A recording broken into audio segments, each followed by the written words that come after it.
What's up, everyone? This is Niyi Adewale, host of the Ekabo Home Financial Freedom Mastermind Group. This group meets virtually every Wednesday at 7 p.m. Eastern, and the members of this group are committed to achieving financial freedom well before the traditional retirement age. So in this podcast, you are going to get VIP access to the conversations we have about different forms of investment and creative ways to get your dollars working harder for you than you originally worked to obtain those dollars.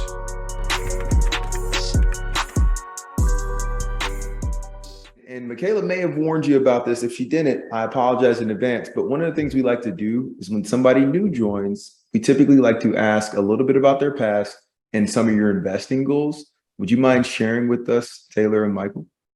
Yes, of course. I am a PE teacher right now. I don't know if Michaela told you, but we're business partners for our new business.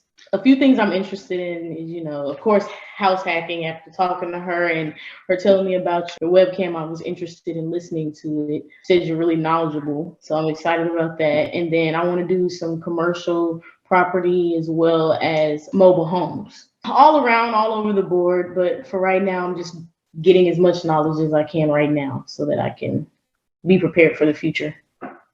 Absolutely. Absolutely. And Michael? Yes, sir. I'm currently working in security right now. I've been doing that for quite some time, a little bit over 15 years, along with DJing on the side. My wife and I, we're on the chapter of looking for maybe like a duplex or something like that. I'm trying to strategize. We're kind of looking at retirement, so trying to assess where we are and seeing what we can do with what we have and how can we prepare ourselves to move in the right direction to possibly get a property to maybe stay in one and lease the other one out, or maybe just buy both of them. So I'm just kind of observing Michaela's journey. And I'm kind of rather curious, that's all. So I just want to, tune in and just see what was going on. Hey, come on now. Nothing wrong with that. And thank you for kind of sharing a little bit. And even more so, we know Michaela's journey and where she's going with getting this house hack. We actually have somebody on the line who just closed on a home, I want to say like 2 weeks ago, and is actively getting ready to list his house hack, Alpha. Do you mind just talking through a little bit of your journey and kind of where you're at right now? Yes, I could just kind of add some context on my journey. So I've been investing in stocks and crypto here and there for a while. And full time, I am a civil engineer, but I kind of got into real estate around January. I read about 3 books and started looking for properties around the January time frame. Really around June, once I moved out of my place. And for about 3 months, I really couldn't find one. Then I found Nihi, and basically he found like 2 perfect properties for me, like a house hack. So basically, I got a single family home with an in-law suite. And me, I'm all about the money. Like I told him, I'm actually living in the in-law suite in the basement, and I'm working on getting upstairs ready for Airbnb. Also have some Airbnb experience. I ran about 2 in USA and then 1 in Mexico previously. So yeah, trying to set up this house hack, and he helped me close, and we closed about September 6th. And it's been taking a little bit longer than I expected, just trying to get the house all ready, trying to get my downstairs portion ready, livable, and then upstairs ready for Airbnb. But I should be done hypothetically in the next week and kind of start that journey to house hacking. Amazing. Congrats on that. Oh, thank you. We're just waiting to celebrate you, Michaela. We're waiting to celebrate you. And I think I mentioned it last time, but I've been house hacking since 2016, right? I purchased a triplex in Louisville, which is how I got started. When I lived in Boston, I actually could not find anything that was affordable. It was crazy expensive up there. Boston's top 5 most expensive city. And so I bought a condo and had a roommate. And now here I'm doing similar to Alpha, where I bought a single family with an in-law suite, and I'm renting that in-law suite on Airbnb and covering over half the mortgage. So it is a blessing. And it's definitely, once you do one house hack, I don't know that you'll ever go back to kind of paying the whole boat yourself. And so really with these sessions, what we like to do is kind of open it up to the group to figure out what everybody's working on and see if we can't help each other. So Alpha, I know that you had a couple questions earlier. Did you have any more following up from our conversation? I'm still working on kind of downstairs. I'm trying to do research on that microwave and try to figure out how to get it installed. I did kind of go on Home Depot and realize that it's a checklist to where essentially you need to have a electrical outlet for over the range microwave, even if it has a charcoal fan. So I might have to do what you did and just kind of get that kind of grill thing on top that like sucks the air in. So I'm still trying to figure that stuff out. Most of the furniture has come in, and I think we're having a build day on Saturday. So I'm hoping to get the build day done on Saturday. Hopefully this conference get canceled so I can get the photos on Sunday. And then hypothetically by Monday morning, we'll be ready to post live on Airbnb, VRBO, and Booking.com. Like you said, you get your first house and like it's your baby, but then you realize your baby got problems. So you just kind of patch her up and make everything work out. And luckily I got a pretty decent house, but it's still like, it's just constantly little things. And you just got to focus on taking one problem at a time. I think something I also realized is downstairs, I think the dryer doesn't have a vent. So I got to figure that stuff out too. I guess we'll talk about it one-on-one later, but yeah, it's been interesting. And that's the piece. Like every home, no matter what, is going to have some kinks and some quirks to it. I see Michael kind of nodding his head. I'm sure you can attest. There's always something that you're going to find. The main thing is keeping your focus on the overall goal and why you're doing this. Hey, you're going to limit your living expenses. You can fight through these minor things. And I think, Alpha, you probably have the best perspective because you've run a couple Airbnbs before. Anytime you list these, there's going to be some things with those first two guests where it's like, oh, okay, we forgot to put these towels, or hey, I didn't realize I forgot to put toilet paper out, or something like that. There's going to be some weird quirks that are missed that you kind of work through. And then moving forward, it's kind of a smooth operation. So same thing with buying a house. There's going to be a couple things that are like, all right, I've got to get this fixed. I got to work through this solution. But once you get it done, it's done forever. And Desmond, welcome back to the call, man. How you doing? Yo, what's up, man? I'm doing well. How are you? Super good. This is a nice background, man. I like it. You got the palm trees and that. What's going on? Yeah, man. It's not even fake, too. This is actually going on. I'm outside, man. My mom's taking up the gardening route. So yeah, Hey. man. We out here. That is fair. That is fair. So we were just actually talking about house hacking, and Desmond, I know that you are getting ready to do the ultimate house hack, right? Desmond's closing on a property at the end of next week that is a fourplex where he's going to be living in one unit, renting the others out, and kind of doing a mix between long-term and short-term rentals. So Desmond, I know you had a couple questions earlier. Did you have any more for the group? Because we do have another individual on that's midway through the process as well. For sure, yeah. So like Nee said, I'm Desmond, closing next week on the 7th, hopefully, if all goes well. We've been working through some kinks during the closing, so that's been fun. Been learning a bunch doing that. Just throughout the whole process, Nee's been great and like teaching me a lot. In general, things have come up and we've kind of had to, roll with the punches, but it's been great, honestly. The whole process has really been eye-opening, and yeah, I'm going to be doing short-term rental on a few of these units that we have. I'm closing on a fourplex. One of the tenants is in place already, and her lease is up next year. And then two of the other units, I'm going to be doing Airbnb. So I'm trying to get those rolling right out of the gate and getting my shopping list together. Nee was grateful to send me over a list that he had been compiling. So I've been, picking and choosing from that. But yeah, I'm excited to get this thing up and running, and hopefully it'll go well. But yeah, one of the main questions that I have and that I've been, trying to answer myself and been doing a lot of research and just playing with different softwares. It's like, what softwares folks use to kind of like do their bookkeeping, or just like what are some of the softwares that are popular, right, in doing bookkeeping specifically with rental properties. Took a look at QuickBooks. That one seems pretty advanced for at least where I'm starting right now, and it seems like there's a lot going on there. I'm trying out Quicken right now, and I want to see kind of how that is. The UI seems a bit out of date, and I'm a software engineer myself, so that's big for me. I don't know if I'm going to be able to move past that, but yeah, I'm trying to understand like what are some of the best softwares for bookkeeping with rental properties, also doing that, with short-term fees factored in, if that has any effect on it. And yeah, I just wanted to understand, what different softwares folks are using. And that might be a question I float out every call need, just different folks that join, just, get different opinions. But yeah, that's one of the main things I'm trying to focus on right now and get locked down. So would be happy to hear, any opinions on that. That is fair. And I'm going to put them back on the spot again. Alpha, what software did you use, or did you use software for your bookkeeping when you were running those B&Bs? So I did the shotgun route, which I highly do not recommend. And I just kind of used one credit card and one debit card and kept all the expenses on that thing. So when I met with my CPA, I had a decent amount of receipts. I'm like, hey, I have these receipts here in the Google Drive. All the expenses was on this credit card. All the debits was on this debit card right here. And we just kind of ran with that, and it worked out pretty fine. But if you do find a good software, let me know because I have not found one. Okay. But I do highly recommend that. Try to keep everything on one card and only use that one. I literally opened a whole new credit card just for my Airbnbs, and that made things a lot simpler because it's like every time I had to buy for something, just use that credit card and then pay it off. And yeah. Honestly, piggybacking off of Alpha, highly recommend, I think you've already done this, just open up an account that you can have this be the house account for your B&Bs at least, and have all your expenses and all your income kind of come through that account.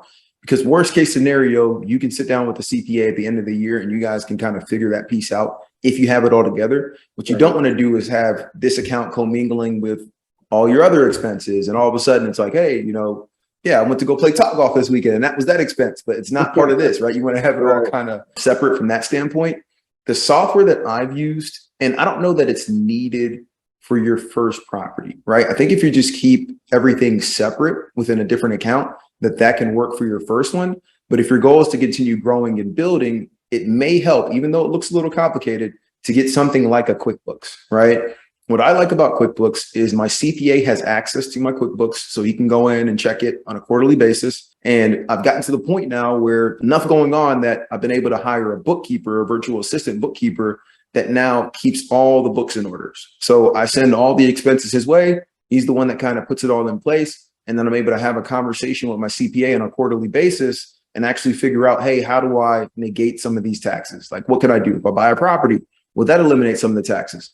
And that's the level you can get to if you start kind of early. Now, with the first one, I think you're going to be fine with the one account. But as you continue to acquire and get the next one, yeah, you definitely want to put something in place. And sometimes your property management software can help you with this as well. I know that for traditional property management software, I used to use Buildium, and I use that also to kind of keep my books in order and pull reports for my CPA. And then for the short-term rentals, it's a little bit different, but I use Hospitable, and financial reports are not their strong suit. It's more like guest experience management, but they do have some that you can pull and use in a pinch. I'm planning on checking out Hospitable, and I think that's the one I'm going to try out first in terms of the management piece for short terms.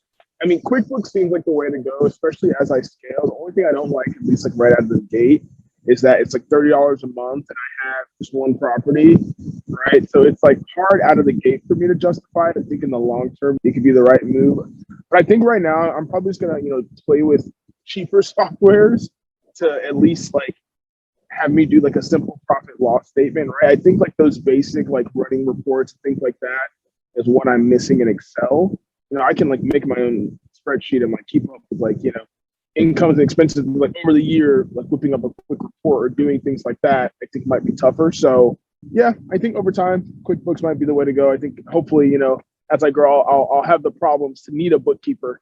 So, we'll see. Yeah, I can tell you the first meeting I had with the bookkeeper, which was late last year, in preparation for this tax year, he straight up told me like, hey man, your books are not good, right? So I had to pay him extra to like get all of last year kind of figured out. And then moving forward, now it's super clean. So first and foremost, separate bank account, that's going to solve a lot of your problems. And then, yeah, as you continue to grow, you will be able to get, the bookkeepers of the world and things of that nature.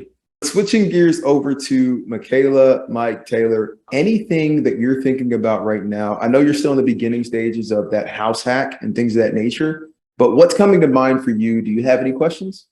Well, with me, it's because we just purchased a home around a year ago, and credit took a hit along with some other things financially because we had to pretty much start all over. Really trying to reposition ourselves and build that back up. Now, I've heard different stories. I'm trying to look up information about using other people's money and this and that and the other. But at the same time, meanwhile, my wife and I are trying to rebuild a credit and establish some type of savings or putting a little bit more in that category. So, eventually you're going to get your credit ran. They're going to have to run something. I don't want to rely on other people's money. I want to get back in the 800 club like I was. So basically, I'm just trying to find all the information I need. If there's any way I could use other people's money, it's just been so much information I've been bombarded with the last several months, even going to InvestFest and different things. It's like, wait a minute, this is a wealth of information. I'm just trying to figure out what would be the best path to take. And I understand it's not going to be overnight, but I'm just trying to just gather different information and see how I can, apply it to where we need to go. And thank you for sharing. And to that, it really depends on kind of your end goal. So when we started this, you mentioned that you were looking to do a house hack as your next one. Is that truly what you're looking for, to do that house hack? Or are you looking to stay in your current house and just buy another investment property? Stay in the current house. My wife and I, that's one thing, we have to be on one accord. That's very necessary. We talked about, our house value has gone up over $150,000 from what we paid for it barely a year ago. So my thing is to possibly use that money or let it continue to go up and use it and buy a property with that money and stay in one of the duplexes while we lease the other ones out. But also the conversation has come up about a portfolio and hold what you got and build on that because of what's happening here in North Texas, property value and different stuff, people migrating and also moving here has made things go up tremendously. So we're just trying to strategize and just do the right thing. And most of all, she's not here right now, but we have to be on the same accord. Most of all, one want to sell, another one to hold, and just try to figure that out. Maybe I need to just do some more praying and just hold that and let it keep going up. I don't want to end up divorced trying to get financially free and end up in divorce court. So that's where we are right now, trying to figure out what's the best move for us. Absolutely. And what you just mentioned is a major key, because that's the opposite of financial freedom. That's the quickest way back into the deepest depths. So to that point, I heard two things. One, you like the house that you have, right? And it's gone up in equity. But two, you sound like you're open to moving into one of the duplexes if you purchased it, potentially. Am I getting that right? Yes, you are. I'm not settled. I don't feel my spirit. I'm not satisfied. Well, I don't want to use that word, satisfied. I think it's a little bit too small. I want something more.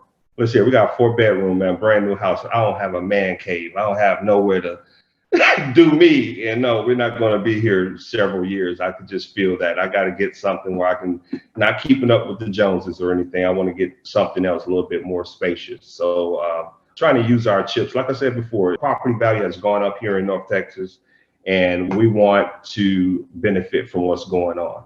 First thing is just figuring out what that is and what that looks like and being on one accord. So right now, that's what we're doing, just gathering a lot of information. Her and I both are. When we have our own personal meeting, we can come together and compare notes and discuss the matter and see which one makes the most sense.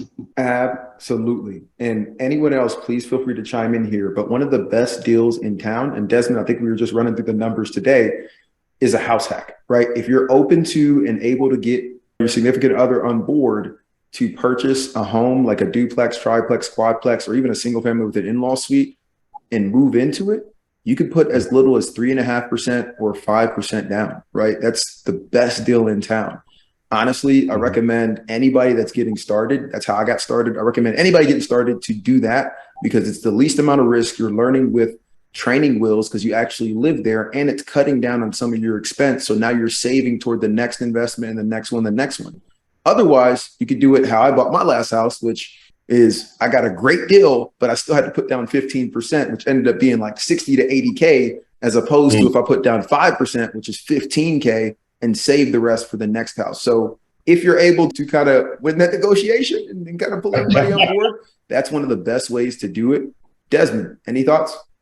I totally agree. And one of the things that came to my mind, because I think you mentioned, you said your house has gone up a lot in value. And something I've heard a lot in podcasts I listen to, because I've been kind of studying house hacking probably for like a year or so now, trying to get into the game and aiming and then waiting to shoot, and finally I'm pulling the trigger. So it feels good. But one thing that I've heard in a lot of these podcasts is, especially where you have a lot of equity in your home, if that's the case, right, is taking money out and like using that as a HELOC or taking money out of your house basically to buy another house. Since you said, you do potentially want to keep your house and you have your sights maybe set on another one.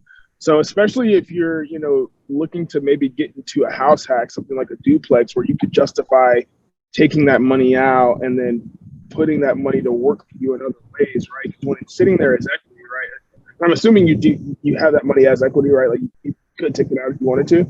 So yeah, you could, take that out and put that to work for you another way, where now you use that as the down payment as like a 5% or as a 3.5% down payment on another house. And on that house, the mortgage is paid for because you have a tenant living there, right, helping you out on the payment. So that's just one thing that came to my mind when I heard that you had that large increase in your home value. But I definitely would say, like, your family's comfortable with it, and you can convince, the folks around you that, hey, like, this could be a solid move, right? And I think like showing, one thing that I've seen too, or one thing that I've heard a lot also in the podcast is that showing people the numbers, right, and like making it more real can also help with that, conversation. So instead of saying like, hey, we could like, have someone living next door to us and like save money, instead of being like, hey, like we could, go to Aruba because that's something we've been looking to do, and we could do that based off the money that we're saving. And look, I've run the numbers, and if we just do this for a year, we could go wherever we want. And pose it maybe like that. I definitely think the house hack is a super lucrative move. For me, like it was the thing that made the most sense. Because like me was saying, like we were talking about the numbers earlier, him and I, and like I'm getting a 4-unit now. If I wanted to get that as an investment property, I'm looking to put 20% down. The purchase price is just about $500,000, right? So that's like $100,000 I'd have to put down pretty much aside from the closing costs. That's just down payment. I don't have that kind of cash yet. At least, hopefully, I'll be able to make moves like that in the future. But yeah, I mean, I definitely endorse the house hack piece for sure. Also, I wanted to mention what I was trying to do, and you can correct me if I have the wrong mindset. Trying to pay down some of the things right now, refinancing and taking that money out, we were locked in at a very good interest rate. And to my understanding, it wouldn't make sense to try to refinance if I couldn't get anything far as what we're currently at now, like a 2.5 or anything. If it was going to be much more than that, I would be losing. So with the cards I have, because of some family emergencies, I've spent some, and it's more than 30% of the amount that I can use. And it kind of jacked up my score a little bit. So I'm trying to knock out those things to kind of get things back down to the norm before I try to refinance or do anything. Also keep my eyes open in the market as far as interest rates and different things like that, because they're talking about things that hit such a historical low, and they don't know if it's going to ever be this low again, which I'm not really listening to. We're really locked in on a good rate right now. So I'm just trying to do some house cleaning, if that makes any sense, to put myself in a better position. So if I want to pivot and do something like that, maybe I can hit the same interest rate or maybe lower. Your thoughts on that, guys? And that makes a lot of sense. And Alpha, we're going to kick it to you in 2 seconds. I just want to comment on what Mike just mentioned. So 2 things. One, you're right. If you're at the above that 30% level, it is going to start affecting your credit. So knocking that down as best you can is awesome. Also, one of the hacks that we've talked about in the past is if you can call one of the credit card companies and ask them to actually increase your limit, that can help as well. I know when I was buying my first property, that's what I did. I had like a 50% utilization on a $1,000 credit card, right? So I had 500 views. I was like, hey guys, can you double this? All of a sudden, 25% utilization, credit score started shooting up. So that's another way. And then you're thinking about it the right way, right? When you look at pulling money out of the house, you can do it in 2 ways. One's a HELOC, the other is the cash out refi. And with a HELOC, it's almost like paying 2 mortgages, right? I have a HELOC as well on my personal property, but I use it to invest in short-term deals. Hey, somebody's doing a flip, 6 months, I can pay the interest on the HELOC and get a return on my money without actually putting funds in, right? Wow. I'm weary about taking a HELOC and using that to go buy a property, because now you got a mortgage on the property and you got to pay this HELOC back. Unless that property is giving over and above significant amount, you're paying interest every month. Now, as far as the cash out refi and regarding like the interest rates, it's all a numbers game, right? And we got some very intelligent people in here, and we're gonna kick the Alpha in 2 seconds, that can run numbers and look at this. And I don't know that interest rates are gonna go back down to where they were a year ago, right? 2.5% is very hard to beat. And that was a crazy time. When you look at the past 40 years, right? 6% is roughly the average is actually like closer to 9% over the past 40 years, but 6% is still a pretty good interest rate when you look at the historical context, right? Which is where we are right now. And so my thought process would be, if you were able to pull out X number of dollars, go and get this house hack, and you were able to, with the money that you saved from living expense and with the value that you gained from that other property, eclipse how much you're now paying on this property extra, I think it's worth it. especially if you can put a tenant in place and the numbers work to where that tenant's going to still cover your mortgage plus other expenses, it makes a lot of sense, but it becomes a numbers game. Alpha? I kind of don't have anything to add. I think you kind of summarized it really well. About the interest rates, the 2.5%, like Nihi said, is one of the lowest it's ever been. And essentially, if you just hold on to that house, inflation is going to cause your house to go in value because inflation is typically around 2%. So, like, I don't think it's going to ever go back down. Because right now, I had an 800 credit score or like a 790 around March, and I had a 5.65.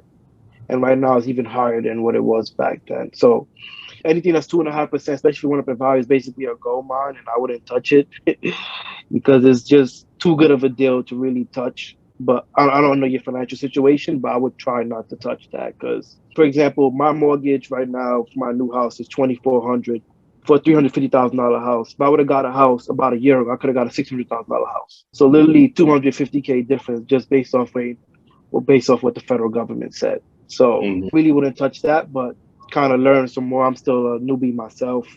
And also when you had said the house hacking, from everything that I read, house hacking is the quickest way to become financially free and to become financially wealthy. So you can explain that to your wife, hey, it might just be 1 or 2 years, but then after this, we can live good and never have to worry about a mortgage. Maybe that will help out. Maybe you can bribe her with a trip to Aruba or Belize or something. But yeah, like it's just 2 years. You're going to live for another 40 years, and it'll be good to put those 2 years of sacrificing. That's going to pay you over the next 40 years. Well, I'm living in Atlanta right now. Rent is around $2,000. And if I continue doing that, it's hard for me to save money than if I'm living in a house hack and paying $1,000 a month and put $1,000 to the side. So, yeah. Go ahead, Michaela. My question is, when people look to house hack, do they ever purchase it under their LLC, or is this more of a personal purchase? So it needs to be a personal purchase, right? With an LLC, you're not going to get the type of financing that you can get with the buying it in your personal name. Now, after you move out, you can put it into an LLC and make it a full investment property. That's why I do it with my Louisville property.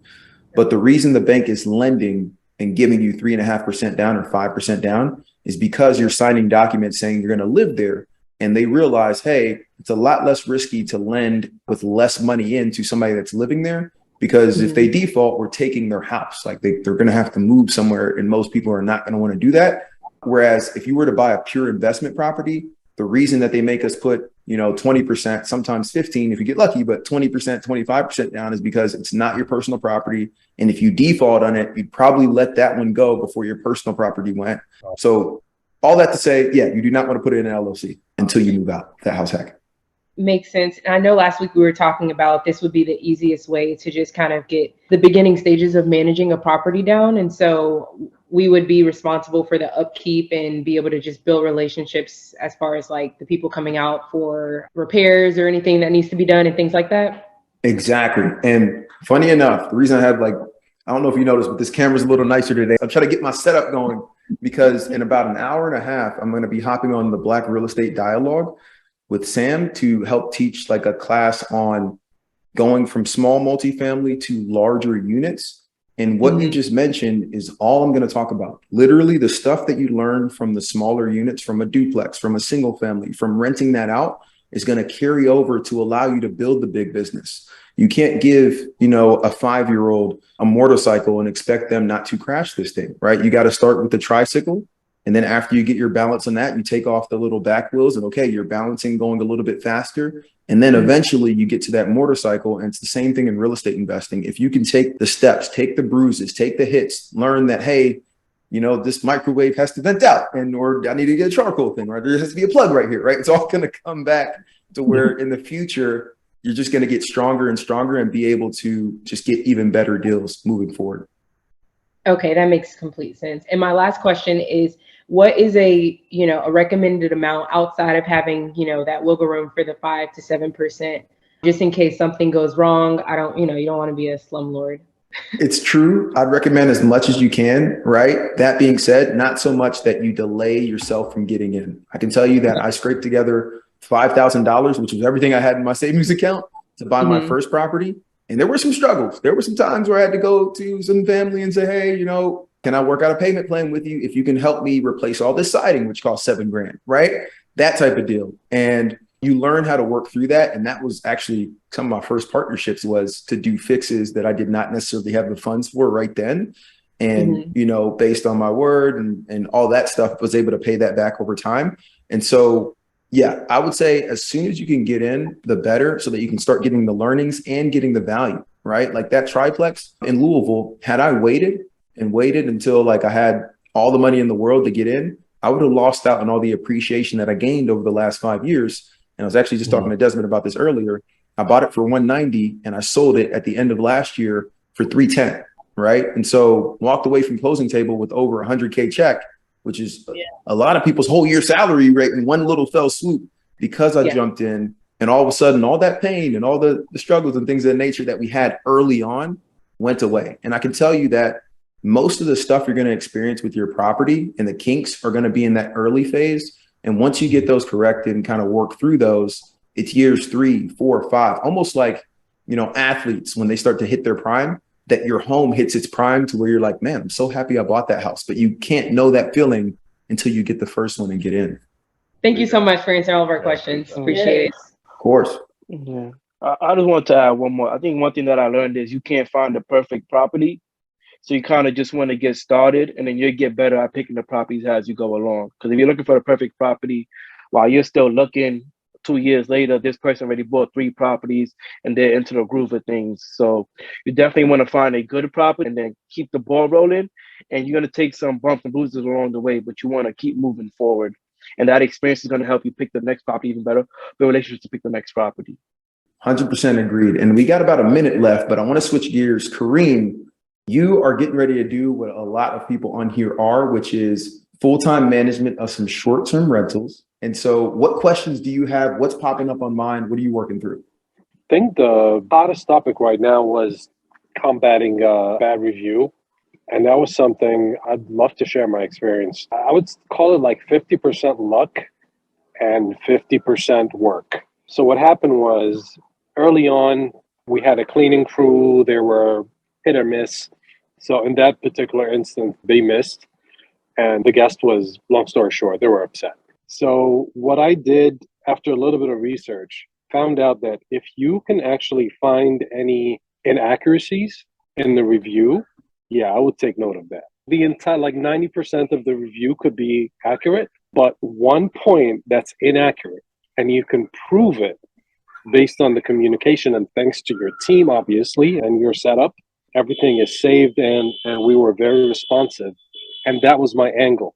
So a part of the review, they were saying that they were basically taking shots at our communication.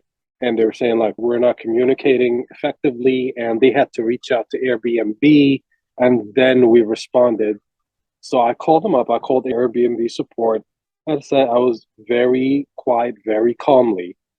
And I said, hey, I just noticed something that came up on a review that wasn't accurate. So the person transferred me to like their manager or the boss or whatever to do an investigation. And they were very nice. You know, the conversation was like super cordial. I told them, like, look, here are some points that I can help you with your investigation, and I'm going to step back and I'll let you do your thing. So I just highlighted a couple of things. One of them was the fact that we weren't communicating and we didn't jump on the issues after they contacted Airbnb. I told them, look, here's the conversation. Here are the times. Here are the dates. They actually went and contacted Airbnb in parallel to all of that happening. So it's not true that we did not respond. We were very responsive and we were working on solving these issues. Another one was they requested a little bit of their money back and we said no. So I told them that's also not true. They requested 100% refund and we said no to that. And we still gave a refund based on, like, you know, Airbnb. So the inaccuracy was that they requested like a partial refund. That wasn't the case. So the guy went in, it took 30 minutes and I got the response back. I need to make a couple calls because there's like 2 reviews that irk me because they're completely untrue. And I have evidence, like camera, video, all that stuff. It's like, that's pretty incredible, man. Well done. So now you're back to like what, 5 stars? I'm at like, remember the first one was 4. So we went from 3.6 to 4.7. 4.8 gets you at Superhost. So that's incredible. A 1-point swing out of 5 points. Kareem, that's well done, dude. That's well done. You can't run that play every time. It's not going to work, but it's super worth it if you ever like in that predicament to go like fine call the review and look for these inaccuracies. All you need is one. Because literally going from a 3.6 to 5 becomes so much harder because now some people, if there's one little mistake, they're going to be like, oh, well, look at this review, right? But if you're able to remove that and kind of the overall sentiment is positive, it just helps. And 4.7 is a lot different looking at it than a 3.6. When I see a 4.7, like I'm booking a trip next month with my brother for my birthday. We're going to be heading to England for the first time, right? I haven't looked at anything that's below like a 4.5 just because you don't want to deal with it. I'm like, you know what? Let me just make sure I got somebody that's good. So that's incredible, man. Congrats. Thank you. My options were like very limited, but with the stars and the review stuff, I was considering transferring it over to someone else's account who has, you know, a super host that has like a high review. But, you know, now we're back in the game. Hey, come on now. Let's get it, man. I got a booking today, actually, for the weekend. Hopefully, you know, that will push us to that review. It was weird, though, because I was looking at the map and it was really hard to find. The property wasn't popping up until, like, you zoom in, like, 3 times. Until you zoom into, like, the actual street. And this is when you see it. Airbnb has shifted a lot of the focus to like unique experiences, right? To where like, hey, I've got an A-frame house, or hey, I've got whatever. And so like you need some of the reviews and things like that to pop up. And people got to narrow down their search criteria. So like, hey, I'm looking for a 3.2, right? Or a 3.2.5 and things of that nature. And it'll pop up. But I think one, doing what you did is incredible. And then 2, once you get the dynamic pricing in place, if you play around with that, they also try to push up those that have lower prices. It doesn't mean that you have to have lower across the board. You could have 5 days that are, you know, $150 a night, and one day, like a Tuesday, that's 75 or 85, and it's going to show 85, and then they'll push it up. So there's little tricks to that if you just keep playing around with it. Come on now. But Kareem, I appreciate you, man. I got 2 that stick in my mind that I need to call them on. And I'm gonna call the super host line. Hey guys, I need you to talk to me. But no, man, I appreciate it. And we'll definitely chop it up. I got to get ready for this other teaching thing or whatever. But I appreciate you, man. Yeah, absolutely. Absolutely. Anytime, Nee. All right, Kareem. Be safe. Talk to you later. Peace. See you, man.